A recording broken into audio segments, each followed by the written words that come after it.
Cassie, how are you? How do you feel about all the allegations with Diddy going on right now? Do you feel justice is being served right now? But once the opening statements began, Combs was much more dispassionate. At one point, as a man who says he was paid to have with Cassie Ventura while Sean Combs sat on the corner meeting. Combs pushed his chair away from the defense table.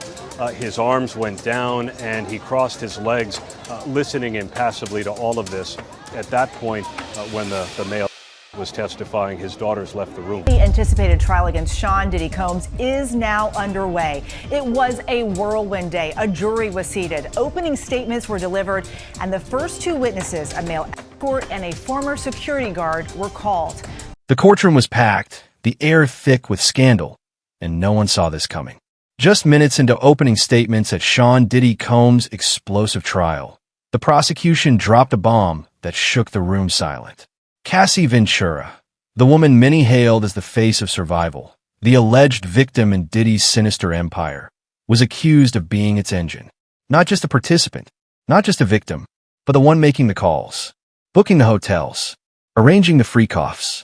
And suddenly, the story the world thought it knew shattered into 1,000 jagged pieces. Because if that's true, what was Cassie? They say the courtroom was tense, but no one was ready for that. You could hear the air change when the words hit.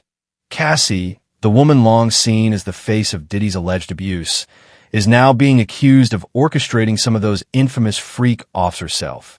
Gasps, shuffling feet, a reporter's pen pausing mid-scratch. Even the judge raised an eyebrow. For months, Cassie has been regarded as a survivor, the one brave enough to break the silence. Her name alone had become a symbol of liberation from Diddy's decades-long, alleged reign of terror. When she filed her explosive lawsuit in 2023, she blew the doors wide open. A hero to some, a cautionary tale to others, but never, until now, a villain.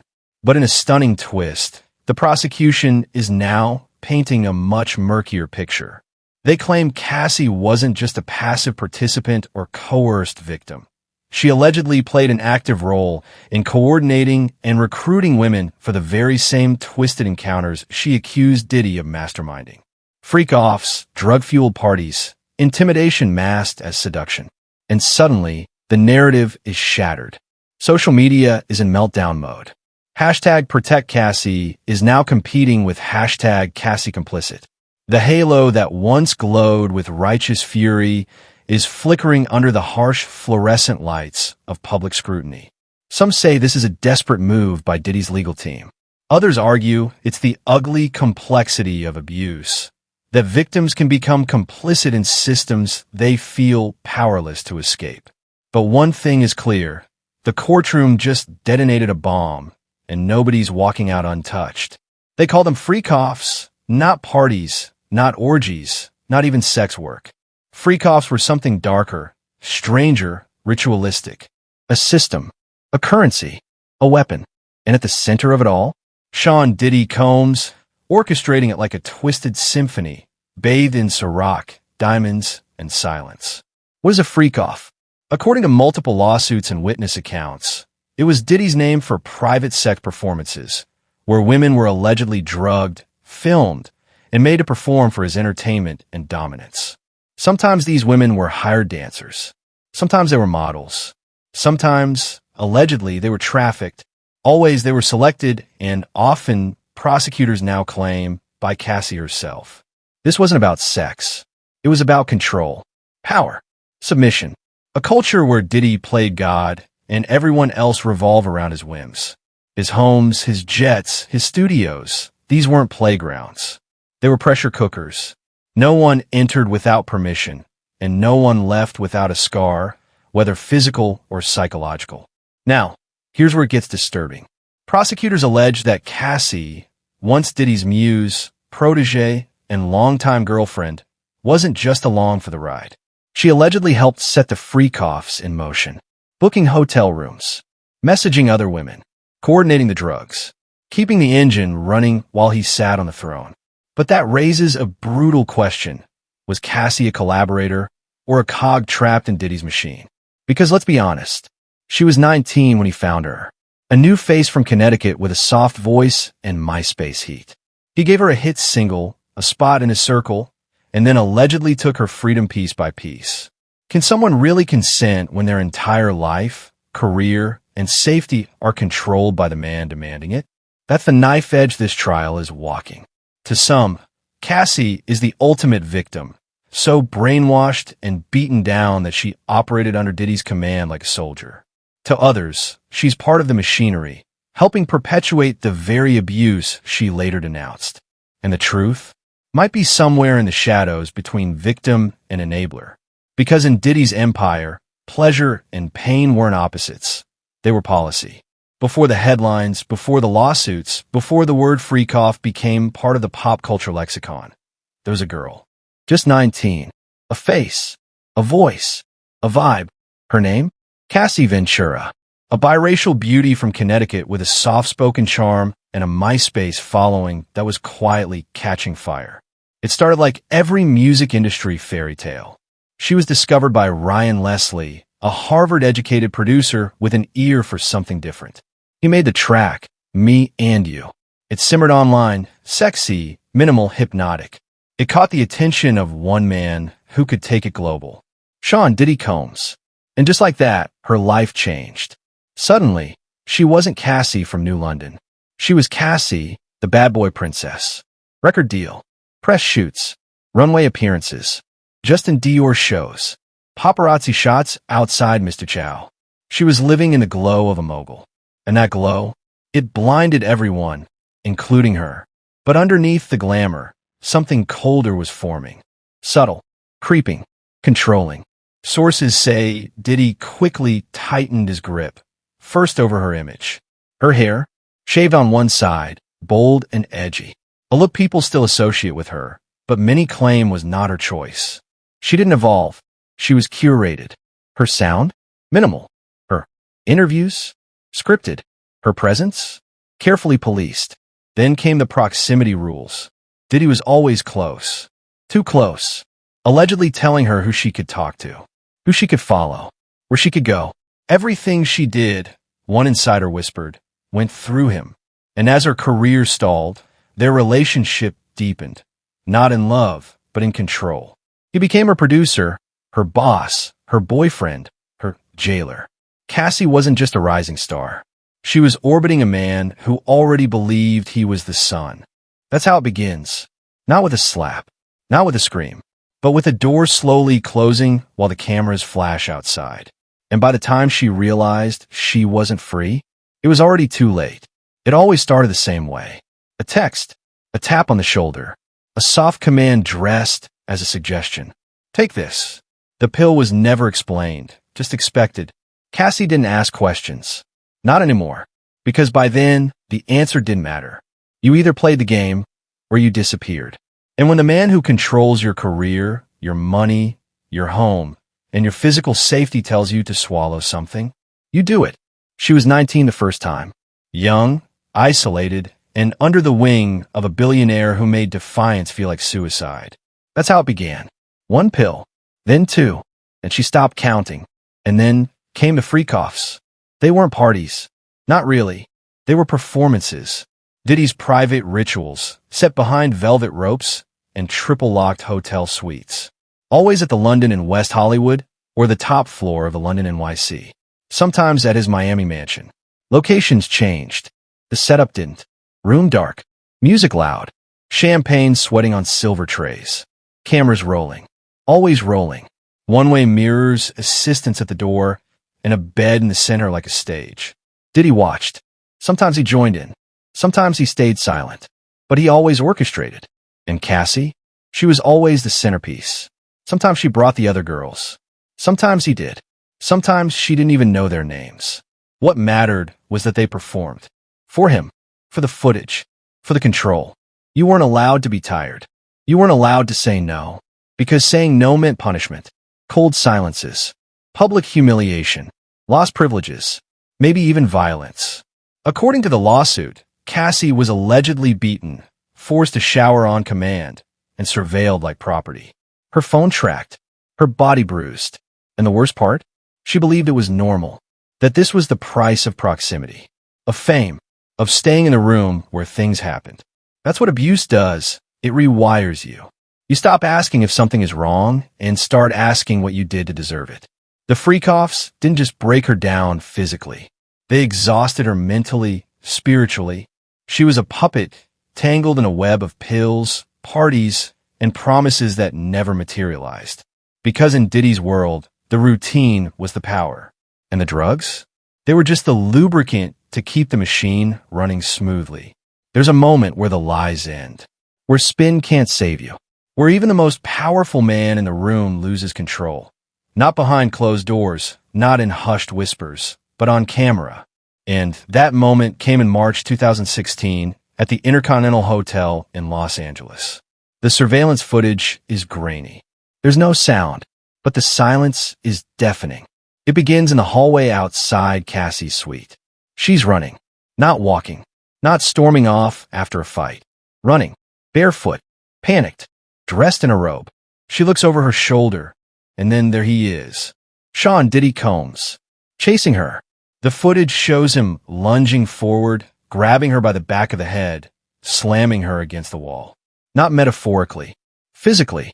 Her body hits the plaster like a rag doll. She collapses. He kicks. Not once, not twice, multiple times. In the ribs, in the side. While she's down, she tries to crawl. He grabs her again, drags her by the hair toward the room. She resists. He picks up an object, possibly her phone, and throws it at her head with full force. Her head jerks. Her body goes limp, and he disappears inside the room, leaving her behind.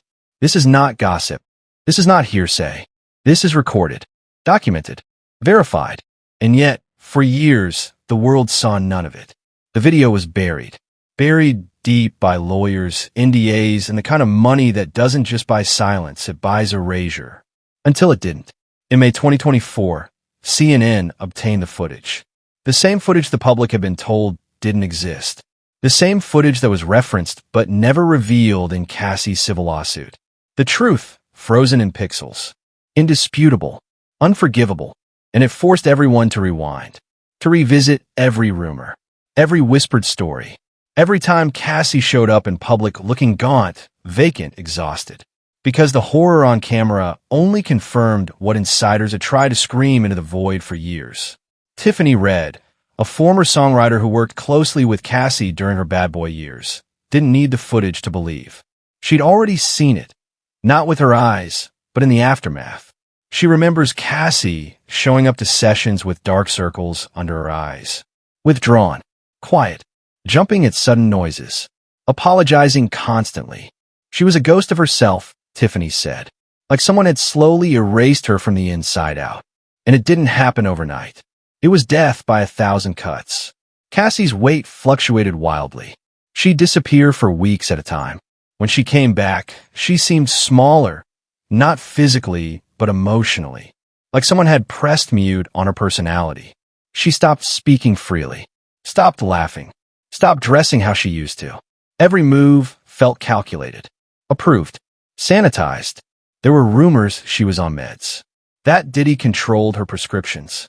That assistants would bring her pills on silver trays at events, like party favors. She was often dazed, at times incoherent, not high, hollow. And when she wasn't medicated, she was anxious, always scanning the room, always watching the door. What people didn't understand at the time, what they chose not to see, was that Cassie wasn't just Diddy's girlfriend.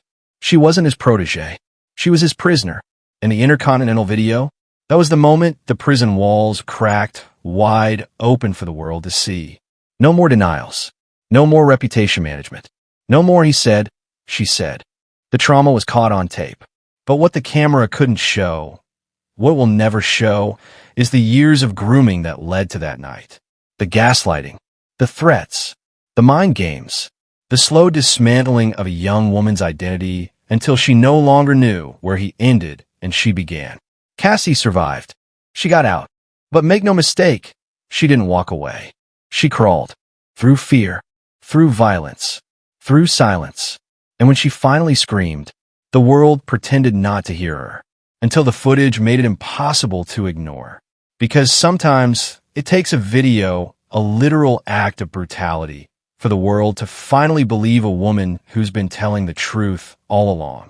From the outside, Cassie was the dream girl. Flawless skin, floor-length gowns, the kind of beauty that made headlines even when she wasn't trying. Red carpets, luxury getaways, VIP access. She was on Diddy's arm at the Met Gala, sitting front row at Paris Fashion Week, dancing in music videos where roses fell from the sky and lyrics whispered about fairy tale love. To the public, she was a modern Cinderella, plucked from obscurity by a music mogul and given the world. But behind the filtered Instagram posts and curated photo ops, there was another Cassie, one who wasn't smiling, one who wasn't safe. Because while the world saw a glamorous couple, insiders saw a pattern of fear, control, and psychological warfare. In public, Diddy gave her flowers. In private, he gave her bruises. In public, he praised her beauty. In private, he berated her, isolated her, monitored her every move. Cassie wasn't allowed to speak out of turn. She couldn't take a phone call without permission. She couldn't leave her room unless he let her. Her clothes? Chosen by him. Her music? Censored by him. Her friendships? Cut off one by one. He crafted her image like a project, elegant, loyal, obedient. But he stripped her of her agency in the process. And every time she tried to reclaim a piece of herself, he reminded her who was in control. He weaponized luxury. The diamonds weren't gifts. They were golden handcuffs. The trips weren't vacations. They were quarantines. The champagne toasts at parties? Distractions. Meant to keep the press talking about the glitz, not the girl quietly breaking down in hotel suites. Cassie's public life was a stage production. Diddy wrote the script. He cast himself as the loving partner, the visionary producer, the man who discovered her. But behind closed doors, he was her warden. And Cassie, for a long time, played the part.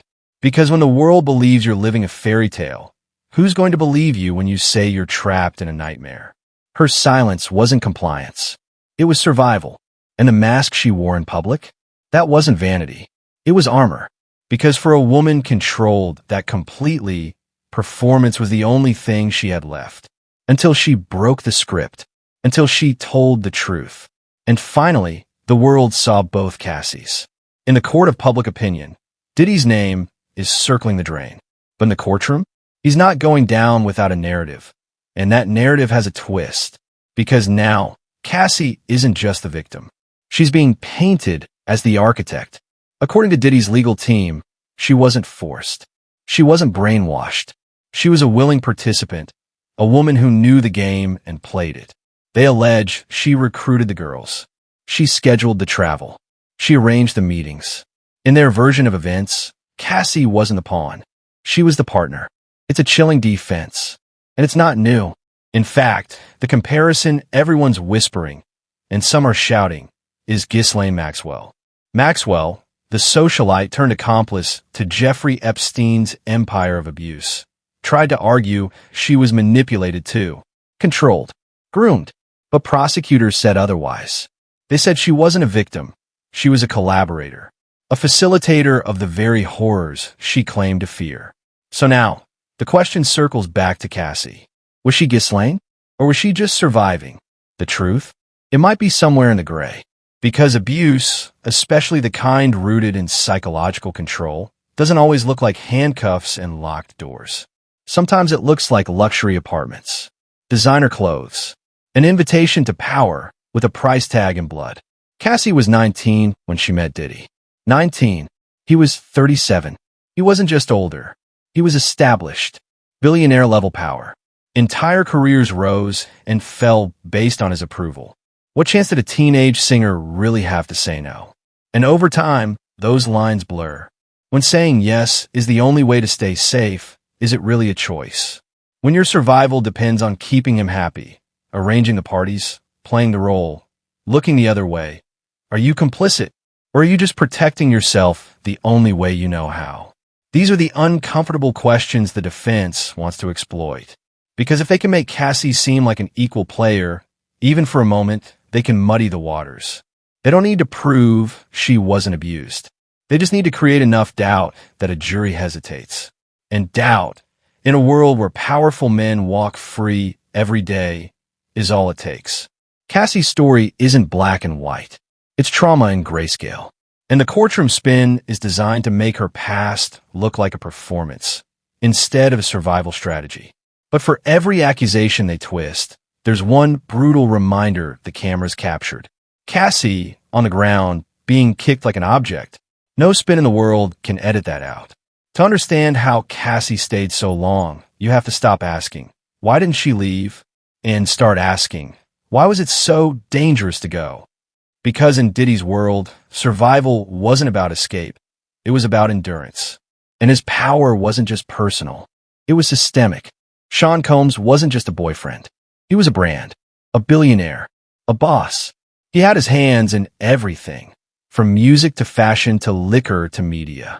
And every corner of the industry whispered the same thing. If you cross him, you're done. Artists signed to Bad Boy knew it. Assistants knew it. Publicists, makeup artists, stylists. All of them played along, not just out of loyalty, but out of fear. Fear of losing their jobs, their income, their access. And Cassie? She was the most visible, most vulnerable piece of that machine. People like to imagine abuse as something that happens in isolation, in dark rooms, in secret fights. But Cassie's abuse was systemic, supported by silence, enabled by culture.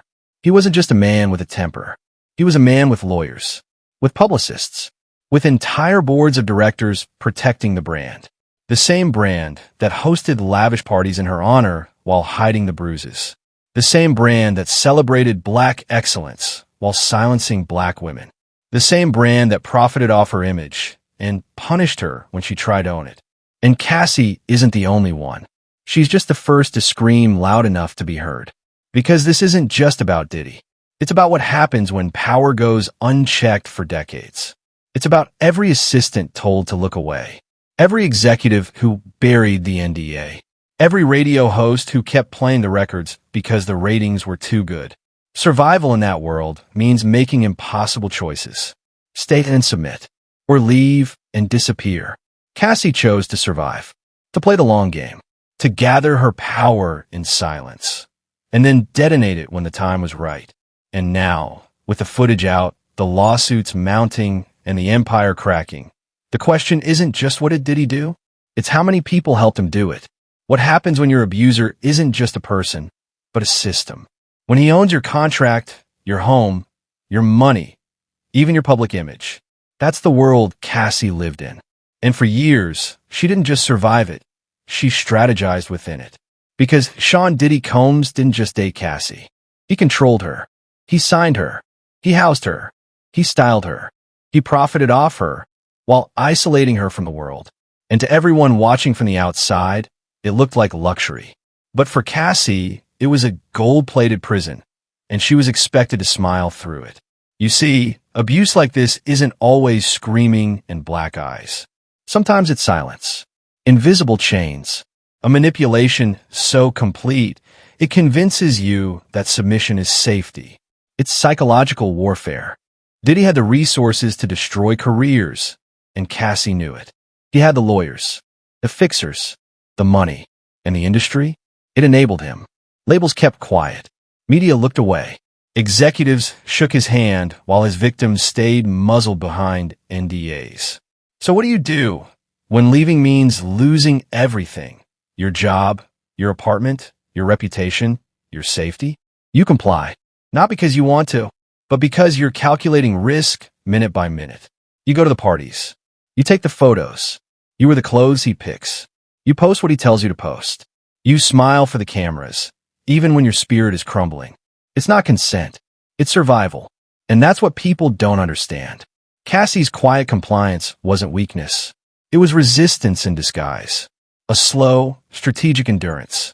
Because behind the scenes, she was documenting, watching, waiting for the moment the power shifted.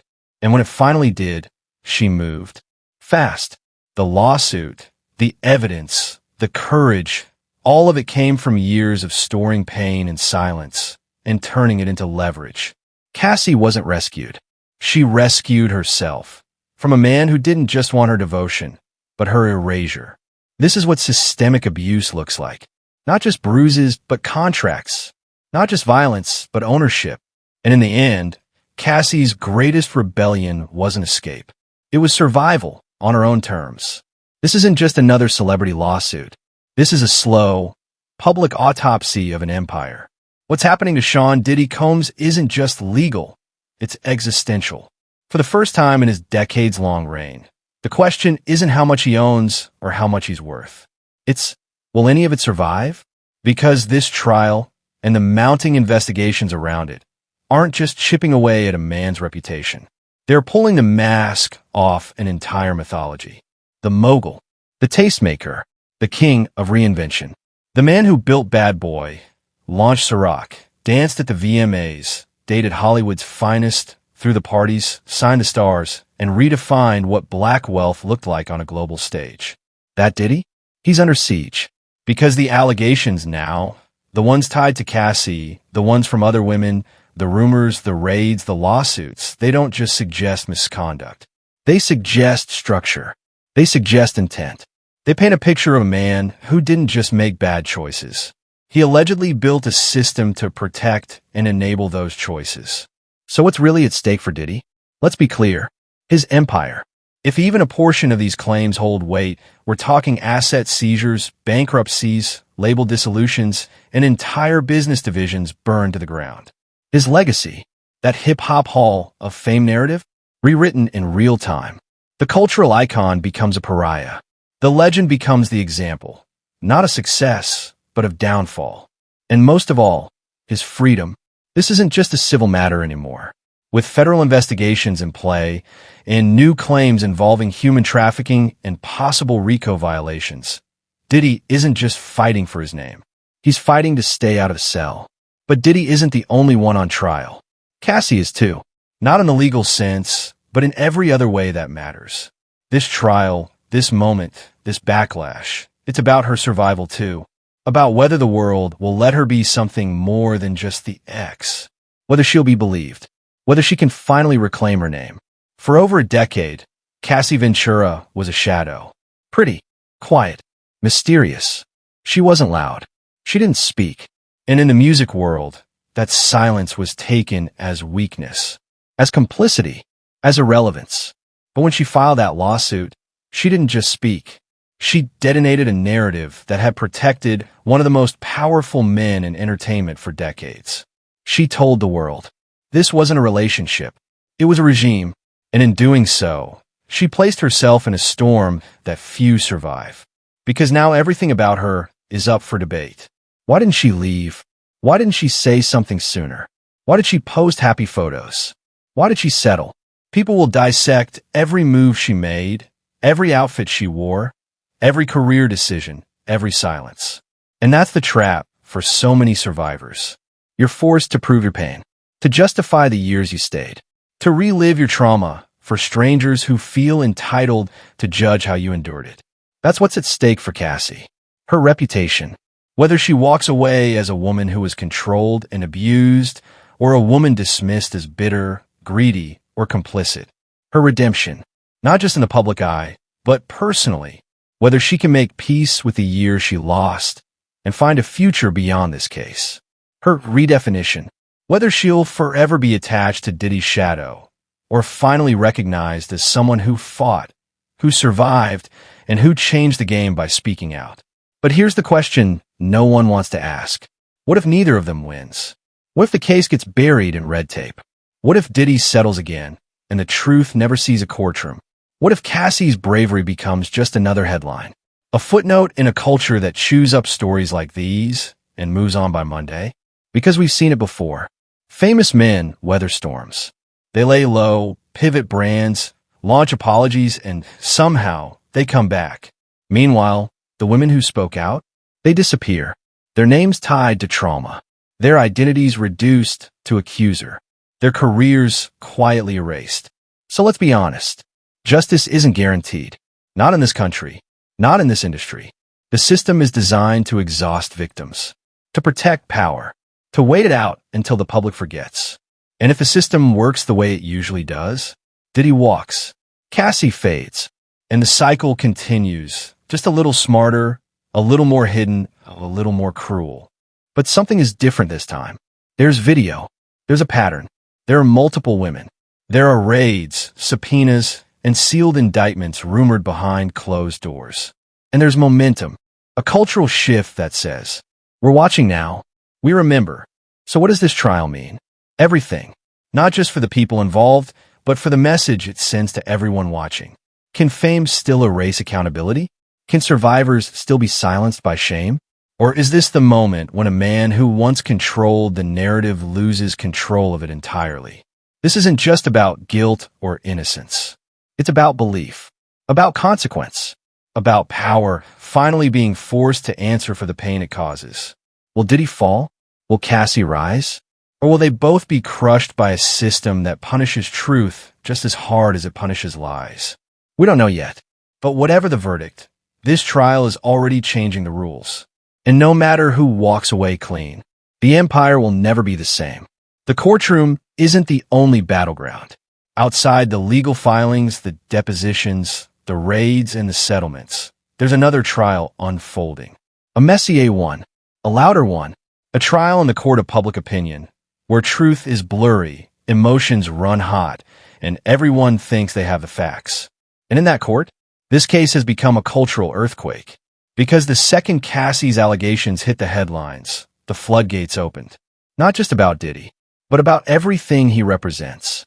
Power, celebrity, hip-hop royalty, the shiny promise of black excellence, and the sinister machinery that sometimes hides behind it. And the reactions? Polarized, divided, furious. On one side, the feminist fury. People, mostly women, many survivors, who saw Cassie's story and said, yes, this is how it happens. The grooming, the isolation, the performative glitz that hides abuse.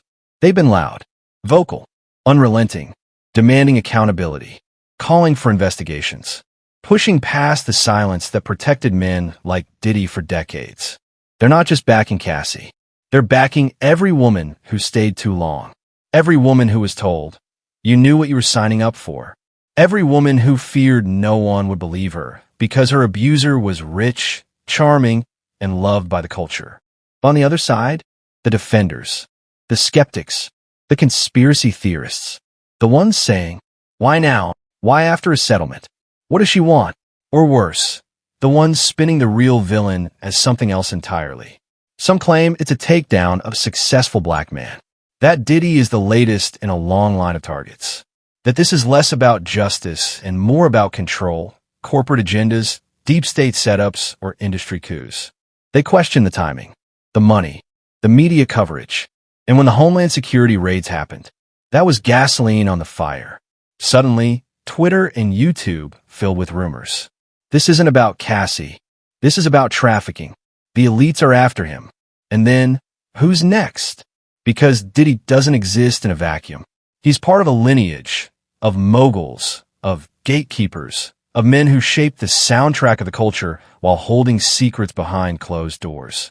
And now that one of them is on the chopping block, the culture is being forced to reckon with something it's avoided for far too long. What happens when our legends are also our monsters? This isn't just about one man and one woman. It's about hip-hop itself, an industry built on bravado, on dominance, on larger-than-life personalities, and one that has, at times, prioritized protection over accountability. Diddy is not the first name caught in this storm. Russell Simmons, R. Kelly, T.I. and Tiny, Trey Songz. The list is growing. And every new name brings another wave of reckoning, another uncomfortable question. How many of our favorite songs were soundtracks to someone else's nightmare? For decades, hip-hop celebrated the rise, the money, the girls, the excess. But now the genre is staring down the fallout. Because if the empire was built on exploitation, what does that say about the empire? This moment isn't just about music. It's about power. Who has it? How they use it, and who gets hurt when it's abused. It's about celebrity, how fame shields people from consequences, how charisma becomes a weapon, and how fans often choose denial over disillusionment. It's about survivors, and whether they will ever be believed in a culture that questions their motives before it considers their pain. And it's about us, the audience, the listeners, the consumers, the ones who grew up idolizing these figures, only to find out the cost of their success was someone else's silence. Because now, with Diddy under investigation, with Cassie's lawsuit igniting a firestorm, with women stepping forward and sealed cases looming, the world is watching. Not just to see what happens to him, but to see what we do. Do we hold the line? Do we demand change? Do we interrogate the systems that enabled this? Or do we scroll past and forget? Because this isn't just one scandal. It's a mirror held up to the music industry, the media, the justice system, and our own biases. Will we excuse it? Will we explain it away? Or will we finally admit that power without accountability is just abuse with better PR? The world is watching. And this time, it's not just watching Diddy. It's watching all of us.